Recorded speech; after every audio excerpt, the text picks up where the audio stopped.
Eu tenho muito orgulho também de ser companheiro da Dilma por esse tempo todo. Nós identificávamos muito sempre, até hoje nos identificamos muito. Muito importante, gratificante. Nós temos vivido muitos anos juntos. A gente fez um bom companheirismo que persiste até hoje. Eu era advogado, sempre fui advogado só de trabalhador, só advogado de gente pobre. Sempre fui uma pessoa de esquerda. Então, com a ditadura, a não ver outra saída a não ser partir para a luta armada, né? Tentar enfrentar a ditadura de frente. Nós formamos uma organização nacional chamada Vanguarda Armada Revolucionária Palmares. Nós praticávamos ações de expropriação, que nós chamávamos dos bancos. Nós íamos buscar dinheiro nos bancos, nós queríamos ter dinheiro para comprar armas. Fizemos ações de quartéis também, alguns quartéis, para pegar armas. Fazíamos ações também de caráter, vamos dizer assim, mais social. Como pegava um caminhão de carne, por exemplo, lá na Baixada Fluminense, e distribuímos aquela carne em favelas, uma coisa meio romântica. A gente fazia bastante essas ações, né?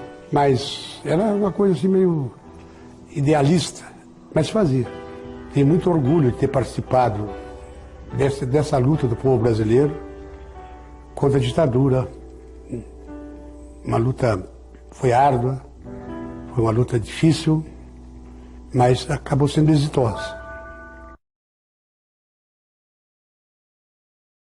Senhor presidente, na questão aí da interferência do ex-presidente Lula junto ao Supremo Tribunal Federal, no caso do julgamento do mensalão, eu quero dizer que já tem um antecedente do Lula em caso semelhante junto ao Superior Tribunal Militar.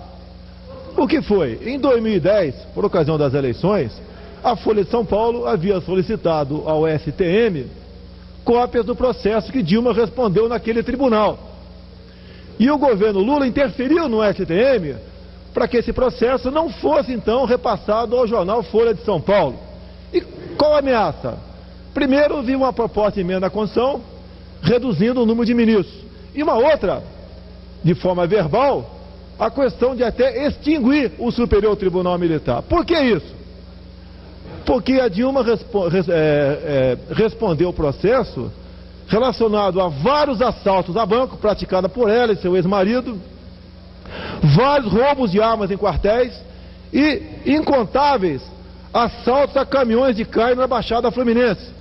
E agora, senhora Dilma Rousseff, a senhora chora na Comissão da Verdade. A Comissão da Verdade, se fosse séria, teria que apurar quantos foram assassinados nesses atos praticados pela Vossa Excelência e teu ex-marido. Quantos motoristas de caminhões morreram na Baixada Fluminense? Quantos agentes de banco morreram com participação da Vara Palmares, que inclusive o Carlos Lamarca participava disso também. Então a história tem que ser escrita dessa maneira, e não com mentiras ou lágrimas de crocodilo. E a Vossa Excelência, senhora Dilma, a senhora coloca inclusive a sua advogada Rosa Maria nesse processo para na frente da Comissão da Verdade. Só que nós sabemos que um advogado não tem compromisso com a verdade, ele tem compromisso com o cliente. A verdade é estuprada, é torturada, é executada por advogados na defesa do seu cliente. Se nós precisássemos de advogado para nos defender em função da verdade, não precisaríamos contratar Márcio Tomás Bastos por 15 milhões de reais. Contratam qualquer. É lamentável o que acontece nesse país. Senhora Dilma, que vergonha, hein, presidente? Pela primeira vez na história da Câmara, indeferiram o requerimento do deputado para a sessão solene. Mas deferiram para 3 outros.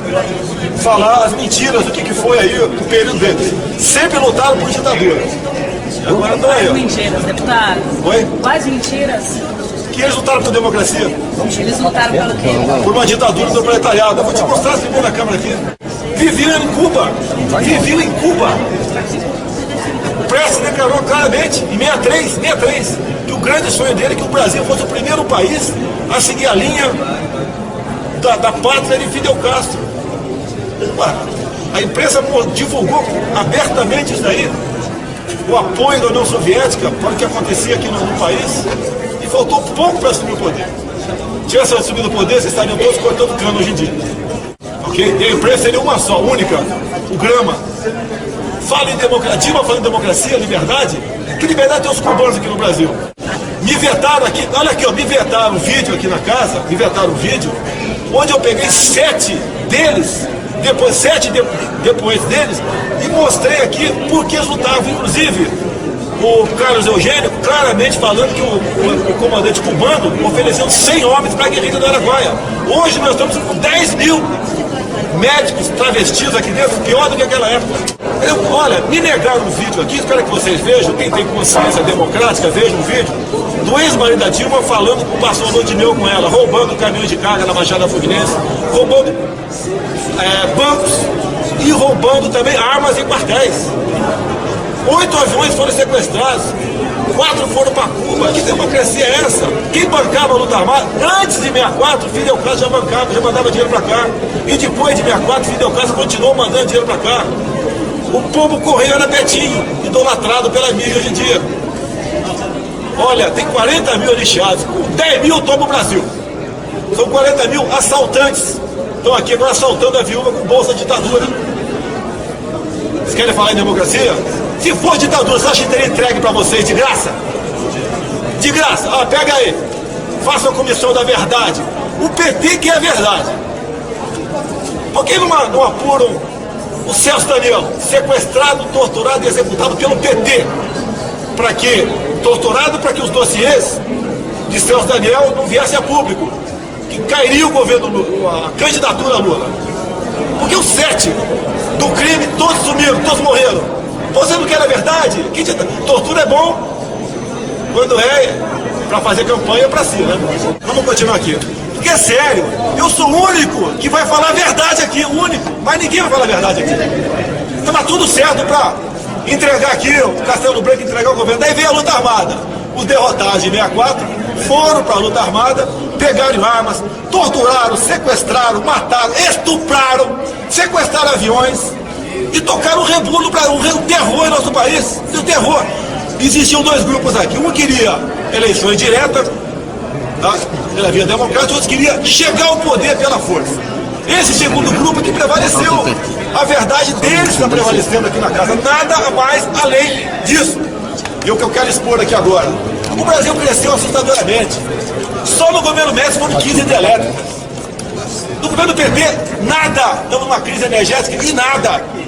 O Brasil tinha pleno emprego. O povo não ia na rua pedir emprego. O povo não ia à rua para pedir segurança, porque tinha.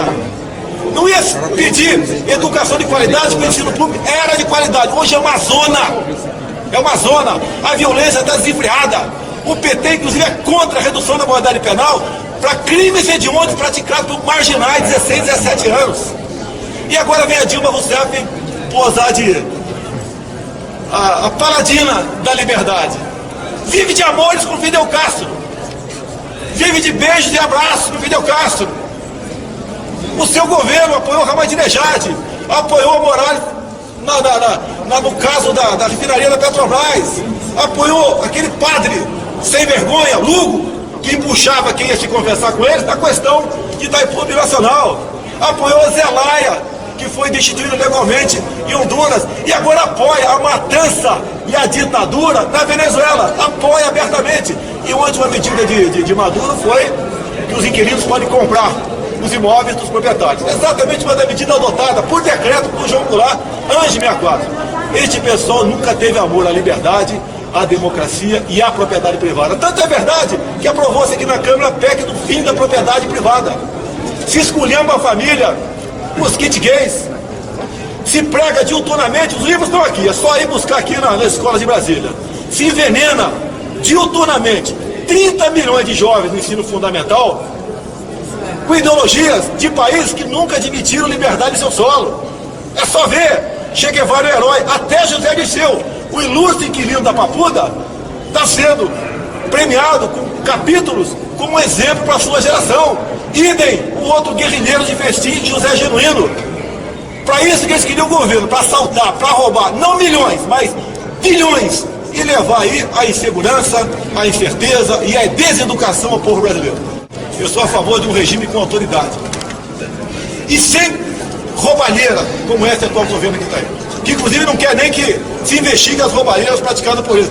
A Dilma assina lá, como presidente do Conselho de Administração da Petrobras, a compra da usina, e ela não tem culpa de nada. Ela é mais santa do que o Lula. Lamentavelmente, o comportamento do nosso Congresso ultimamente me faz lembrar Lênin, com todo respeito ao Congresso, estou dando um alerta. Lênin dizia, vou comprar da burguesia corda para enforcá-la. O PT está comprando no Congresso votos para fechá-lo. E está comprando na mídia matérias para calá-la. Estamos tendo exemplo aqui agora. Acorde para isso. Quantas vezes Lula e Dilma tentaram controlar a mídia, controlar vocês? Quantas vezes? A internet agora, regulamentada por decreto, vírgula, na forma da lei. É brincadeira. É brincadeira. É a censura que está aí. A negativa do meu requerimento, a tentativa de deixar o patrimônio da Câmara, o parte parlamentares da esquerda aqui, da democracia, estão com medo do discurso de um homem só. Eu não vou xingar ninguém. Qual é a opinião do senhor aí em relação a essa revisão da lei da anistia, a proposta que está sendo colocada? É um revanchismo deslavado e sem vergonha que tem a cara da Luiza Erundina. Eles não tiveram apoio popular no passado, perderam essa guerra e, graças a Deus, os militares conseguiram manter a democracia em nosso país.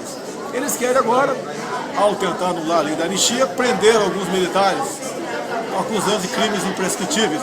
Tinham que começar prendendo a Dilma Rousseff, cuja VPR meteu um carro-bomba em São Paulo, a exemplo dos irmãos de Sarnaev nos Estados Unidos, matando um soldado do Exército Brasileiro.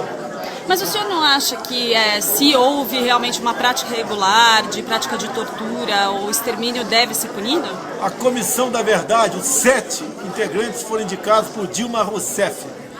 Ou seja, uma mulher cujo primeiro marido sequestrou um avião e levou para Cuba, cujo segundo marido confessou abertamente para a TV do Silvio Santos no ano passado, que na lua de mel passaram roubando armas em quartéis, assaltando bancos, roubando caminhões de carga na Baixada, além de ter colocado algumas bombas Brasil afora. Então nós evitamos que essas pessoas que seguiam a ideologia e ganhavam dinheiro de país onde nunca admitiram liberdade em seu solo, queriam impor aqui uma ditadura em nosso país. Agora, eles querem realmente, estamos partindo para uma ditadura do proletariado. Haja vista a quantidade de mais de 30 milhões de beneficiários de Bolsa Família. Isso é ou não é uma ditadura do proletariado através do voto? Então, também aparelhando o judiciário. Eu acho que não. Ou mais Dias Toffoli e mais Lewandowski no Supremo, isso não vai acabar anulando o nosso trabalho aqui. Sim, vai anular.